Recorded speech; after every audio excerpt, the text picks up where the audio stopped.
Here we have a contemporary recording of one reporter who witnessed a dogfight over one such convoy. I'm looking around now, I can hear machine gun fire, but I can't see our Spitfires. There must be somewhere there. Oh, here's one coming down now. There's one coming down in flames.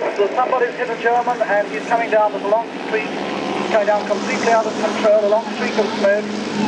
Man's mailed out by pilot's mailed out by parachute. The observation vessel is going flat into the sea, and there he goes. Smash! Crew of one in it. There's a fight going on. You can hear the little rattles of machine gun bullets. That was a bomb, you may imagine. Here comes this one Spitfire. Sky is absolutely patterned now with bursts of anti-aircraft fire, and the sea is covered with smoke where the bombs have burst. But as far as I can see, there's not one single ship hit. You then went on to fly the Spitfire and later Hurricanes later on in the war as well. Yes, I flew Hurricanes again later on in the Alamein campaign in North Africa. I think overall I preferred the Spitfire. I finished up on Spitfires at the end of the war, and then as a test pilot for Vickers Armstrong, was Castle Bromwich, where I flew many different types, and Spitfire was a very fine aircraft. And I think it's a fantastic record to have been flying throughout the war and to have survived. You were actually shot down once, I believe. Yes, I was shot down in North Africa, but survived that and carried on. And that was a special day for, not only because you were shot down, but in many other ways as well.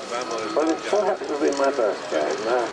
60 years ago, Hitler's armies had swept undefeated across Europe. Only these islands and the British people stood between him and his ambition to create a National Socialist Western Europe to match Stalin's equally abhorrent Russia.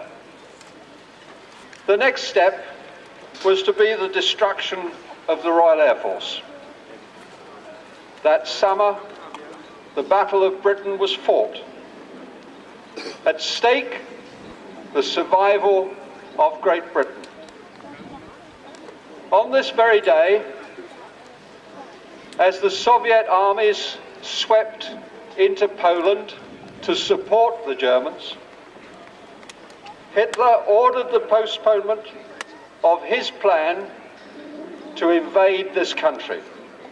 The Luftwaffe, bloodied, suffering terrible losses, had been repulsed. From here on this field, and many others like it, Spitfires and Hurricanes were readied to meet the enemy. The war cry, scramble, set pilots racing to Hurricanes and Spitfires. 120, Bandits 200, Angels 15. In a few moments, you will hear again the Merlins roar and see the Spitfires and Hurricanes scramble as they did those long years ago. Alas, the pilots, even the survivors of that battle, have almost all slipped away. Even we who were too young to fight, but old enough to watch and remember, are drifting off one by one. Age shall not weary them, nor the years condemn. At the going down of the sun, and in the morning, we will remember them. We must never betray those who fought the Battle of Britain by throwing away our inheritance, for which they fought and died. Now, let's slip the dogs of war. Scramble! Let the Spitfires fly!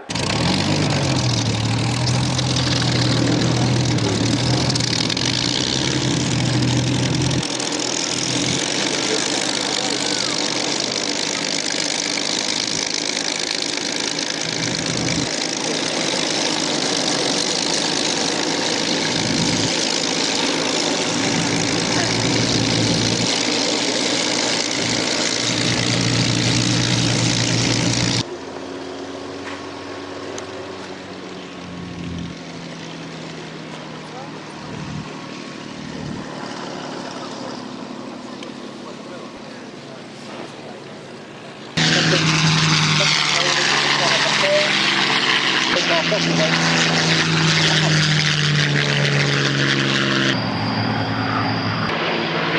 us therefore brace ourselves to our duty. So bear ourselves if the British Empire and its Commonwealth last for 1,000 years, men will still say, this was their finest hour.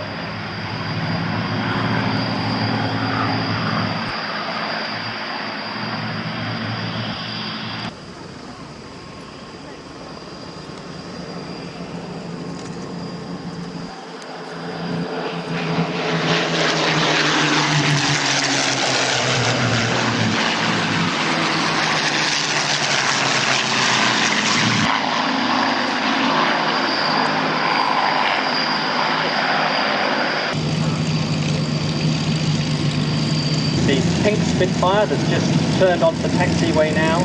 That's photo reconnaissance Mark 9. And that is an authentic colour scheme.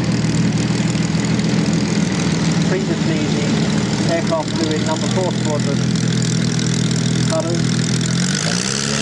Food normally associated with photo reconnaissance.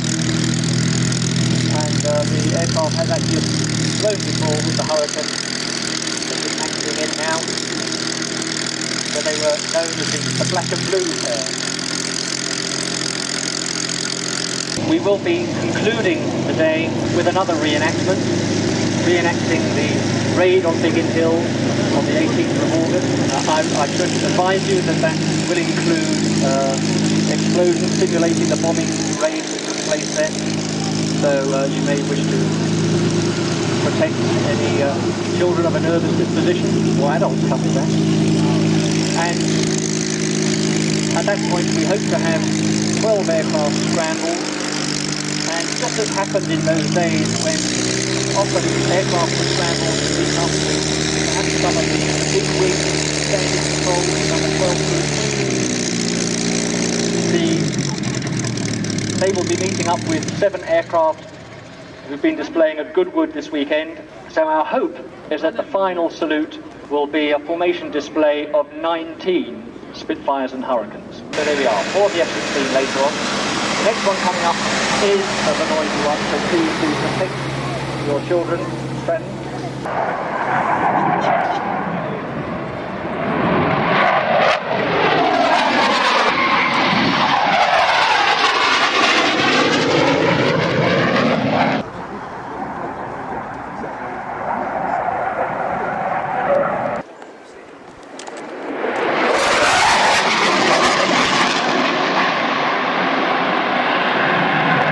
Polish Orlik team from the Polish Air Force Academy.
We've already done that fast fly past, bit of rock and roll there, bit of wind over the valley.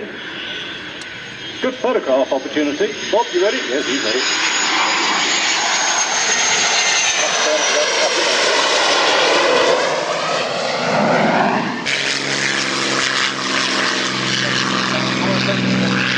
They'll be displaying after the F-16 at Biggin. PR11 actually.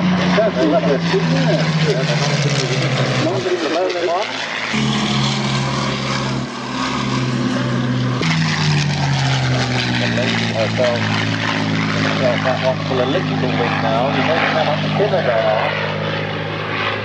A completely different conception from the Hurricane. Pictures of a manoeuvre that was not permitted after the battle because too many aircraft came back with considerable battle damage. It's developed over the past 10 or 20 years. This machine was originally designed as a private venture. It was called Britain First. And when it first flew, I think in 1937, it was one of the fastest things in the sky without strict no timing. Absolutely did nothing over.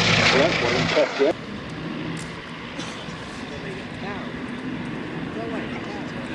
This Mark IIA, believed to be the 14th built at Castle Brom, oldest airworthy Spitfire in the world,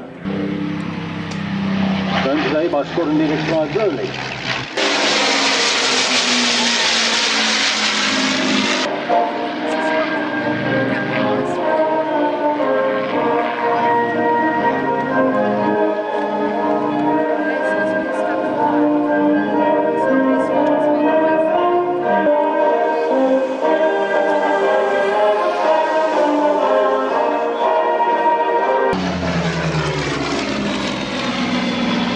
That's the Battle of Britain Memorial Flight Spitfire, returned from Capel-le-Fern.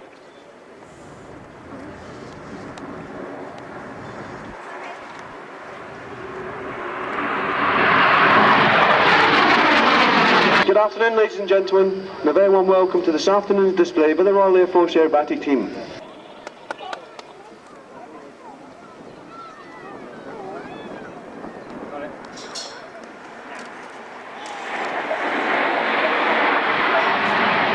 Having arrived in low narrow formation, the formation now turns away. Now, tightening.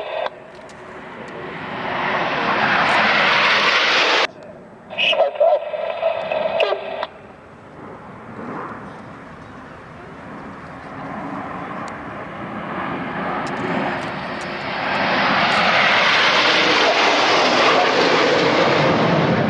The smoke will come on as you come back towards you.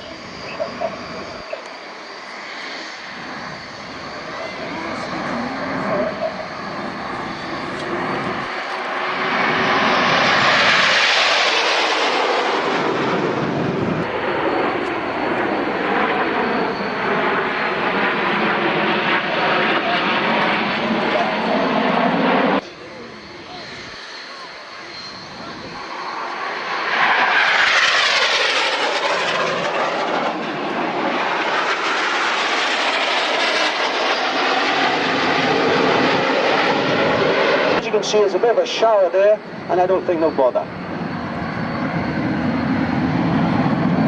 Oh, he's found a gap. Well, now he's in a semi-steep climb, and he's forming a mini rainbow.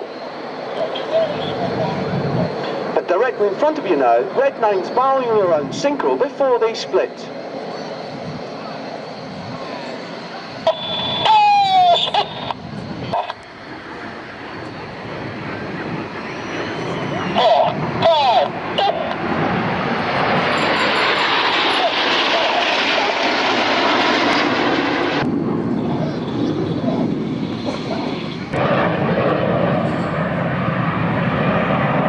Having formed a V formation, see how they get quite close to each other as they swap sides crossing behind the leader.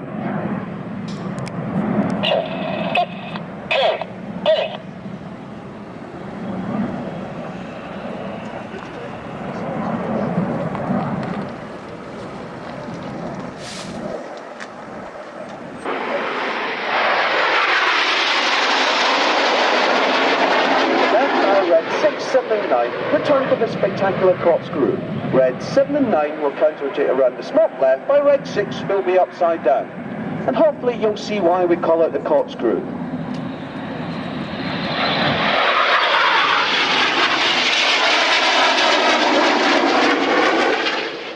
Farewell from Russ, because that completes your last commentary at a public display in this country after 3 years. How many shows have you done? Public shows have you done? Use the microphone, oh boy. I would be Don't guessing. shine now. I would be guessing probably 290, something like that. 290. So that must be interesting. And the last count, I think, is over 30 countries I've been to. Chance for a lifetime.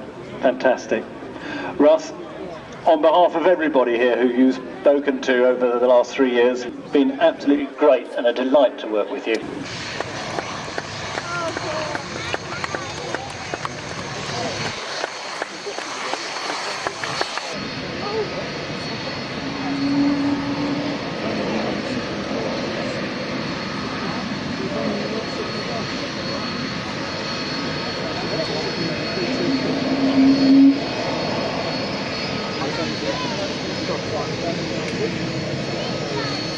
Powered by the Rolls-Royce engines, two of them, two Rolls-Royce Adore turbo packs.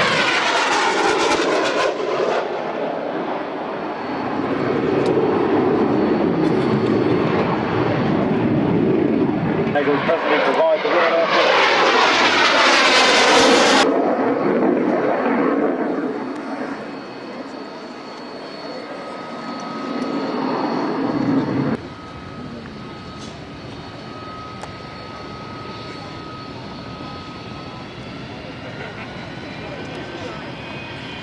Well, with the Jaguar down on the ground, canopy opening.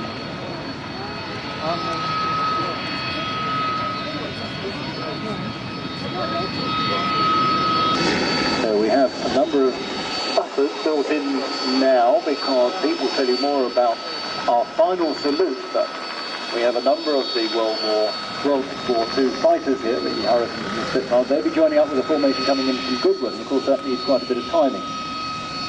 We're okay on the timing, don't have to squeeze anybody up. The next aeroplane, powered by a Pegasus engine, is already moving out onto the runway. This remains to be with the Royal Air Force. This is the GR7.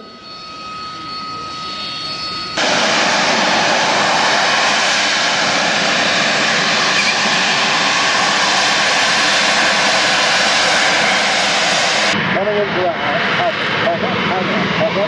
Now, the GR7 is going to put up forward the view today.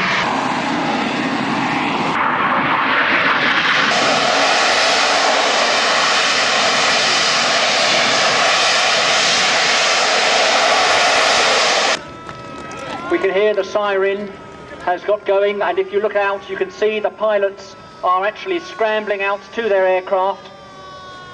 Radar has reported large numbers of enemy bombers heading towards Biggin Hill. We've had spotted more than 50 Dorniers on course for the airfield. You can see that the pilots have leapt straight into the aircraft, the props are turning.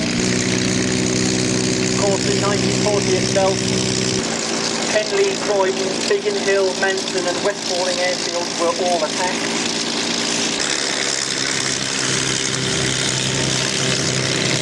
At 12:30 hours, a heavy attack with some 300 enemy aircraft in 3 waves. The day was to end with 126 German aircraft claimed as destroyed, and these bombers are obviously in the overhead. The first bombs have actually already gone off.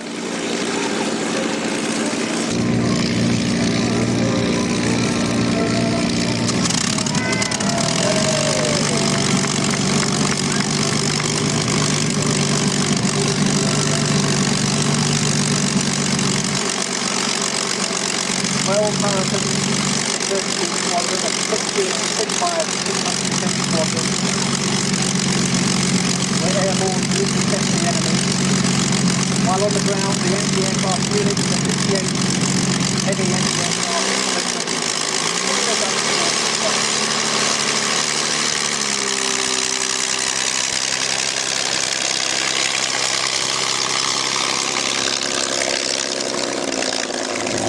It was actually on the 18th of August that the Home Guard claimed Dornier, pumping some 180 rounds into one of the aircraft, a victim of the aerial dogfight.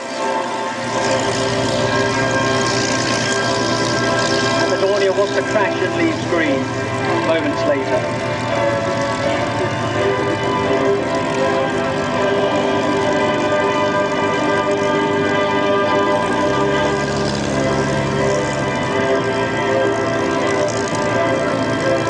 And the first section are rolling.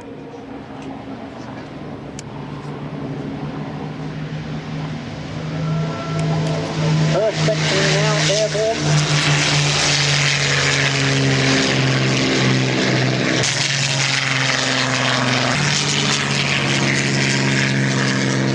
So with the aircraft airborne, it is now down to the sector controllers.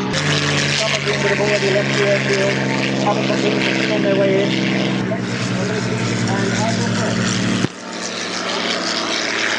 Hello, Francisco. How many are there? How many bandits are there? About 100, maybe more. You should be right above them, right above them.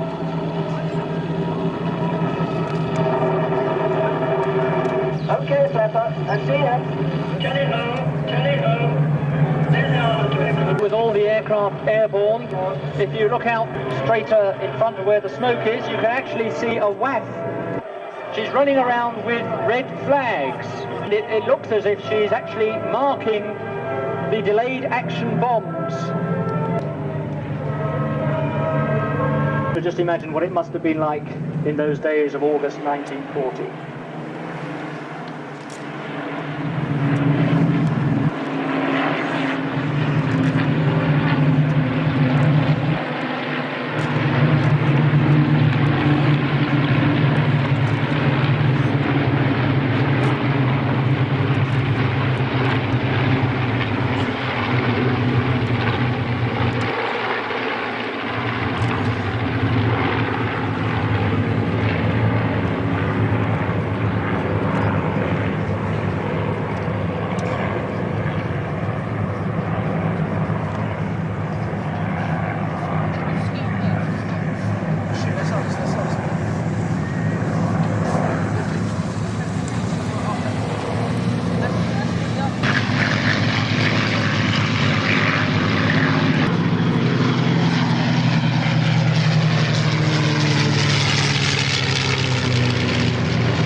Hannah.